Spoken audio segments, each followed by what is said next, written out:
ആകാശവാണി വാർത്താവീക്ഷണം. ആതുര സേവനത്തിലെ മാലാഖമാർ. തയ്യാറാക്കിയത് സുനീഷ് വിദുര. അവതരണം ദീപു എസ് എൽ.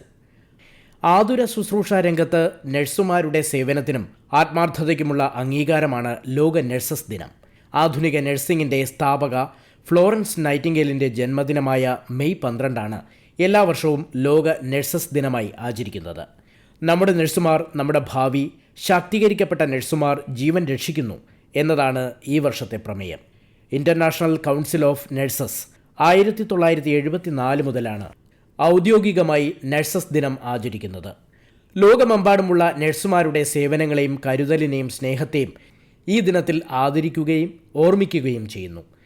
1854 ക്രിമിയൻ യുദ്ധത്തിൽ പരിക്കേറ്റ ആയിരക്കണക്കിന് സൈനികരെ രാത്രിയോ പകലോ എന്ന് നോക്കാതെ ശുശ്രൂഷിച്ച നൈറ്റിംഗേൽ ആധുനിക നഴ്സിംഗ് സംവിധാനം മികവുറ്റതാക്കി.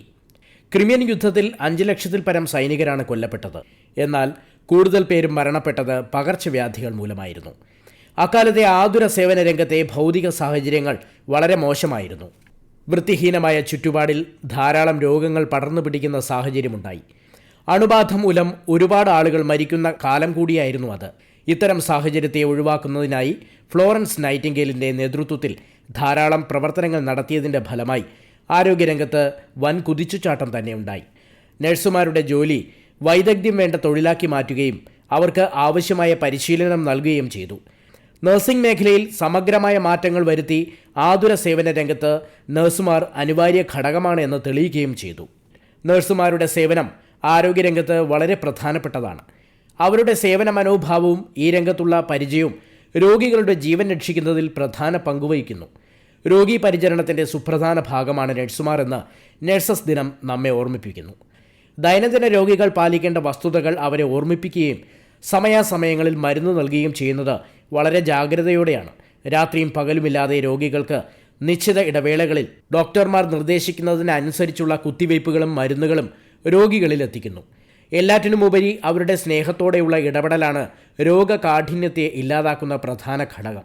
ശുചിത്വം, പ്രതിരോധ കുത്തിവയ്പ്പുകൾ, ആരോഗ്യ സംരക്ഷണം, പകർച്ചവ്യാധി തടയൽ തുടങ്ങി നഴ്സുമാർ നടത്തുന്ന ബോധവൽക്കരണ പരിപാടികൾ സമൂഹത്തിൻ്റെ ആരോഗ്യം മെച്ചപ്പെടുത്തുന്നതിന് ഏറെ സഹായകമാണ്. ലോകമെമ്പാടും പടർന്നു പിടിച്ച COVID-19 എന്ന മഹാമാരി പിടിച്ചു നിർത്തുന്നതിൽ നഴ്സുമാർ വഹിച്ച പങ്ക് വളരെ വലുതാണ്. കോവിഡ് രോഗികളെ സമൂഹം പേടിയോടെ കണ്ടപ്പോൾ PPE കിറ്റ് പോലുള്ള പ്രതിരോധ സംവിധാനത്തിൻ്റെ സഹായത്തോടെ രോഗികൾക്ക് സാന്ത്വനമേകിയതിൽ നഴ്സുമാരുടെ സേവനം പ്രശംസനീയമാണ്. കേരളത്തിൽ പരിചിതമില്ലാത്ത നിപ്പ രോഗം ആദ്യമായി റിപ്പോർട്ട് ചെയ്തപ്പോൾ അത് നിയന്ത്രണ വിധേയമാക്കാൻ നഴ്സുമാർ മുൻപന്തിയിൽ തന്നെ ഉണ്ടായിരുന്നു. ഈ ഘട്ടത്തിൽ ഒരു നഴ്സിന് നിപ്പ ബാധിക്കുകയും മരണമടയുകയും ചെയ്തത് കേരളം ഇന്നും ഓർക്കുന്നു.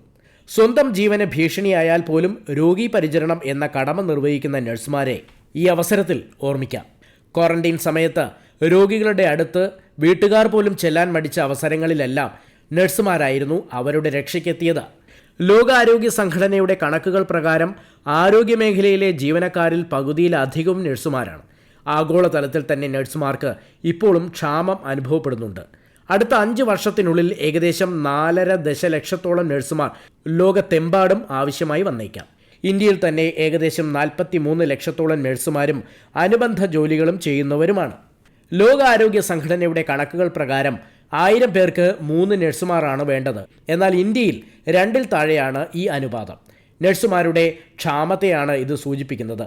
രാജ്യത്ത് 5000-ത്തിലധികം നഴ്സിംഗ് സ്ഥാപനങ്ങളിൽ നിന്ന് ഏകദേശം 3.87 ലക്ഷം പുതിയ നഴ്സുമാരാണ് പ്രതിവർഷം പഠനം പൂർത്തീകരിക്കുന്നത്.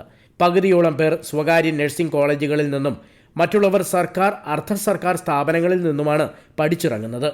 ഏറ്റവും കൂടുതൽ നഴ്സിംഗ് സ്ഥാപനങ്ങൾ കർണാടകയിലാണ്.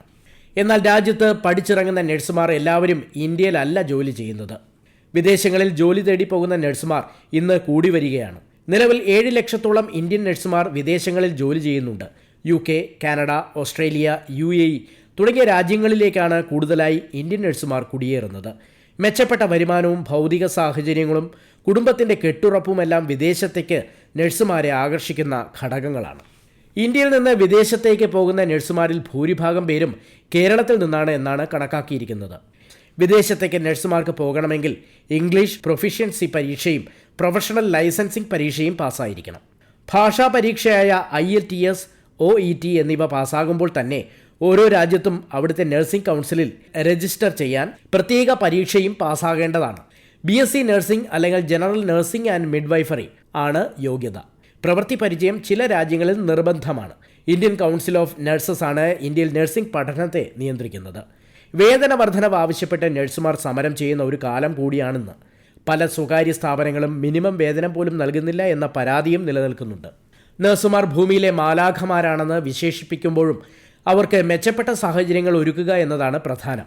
നഴ്സുമാരുടെ ഭൗതിക സാഹചര്യം മെച്ചപ്പെടുന്നത് വഴി ആരോഗ്യരംഗം കൂടി മെച്ചപ്പെടുന്നു. ആരോഗ്യമേഖലയുടെ മികച്ച പ്രവർത്തനത്തിൽ നഴ്സുമാർ വഹിക്കുന്ന പങ്ക് ഓർമ്മപ്പെടുത്തിയാണ് ഓരോ നഴ്സസ് ദിനവും കടന്നു പോകുന്നത്. നിങ്ങൾ കേട്ടത് വാർത്താ വീക്ഷണം. ആതുര സേവനത്തിലെ മാലാഖമാർ. തയ്യാറാക്കിയത് സുനീഷ് വിദുര.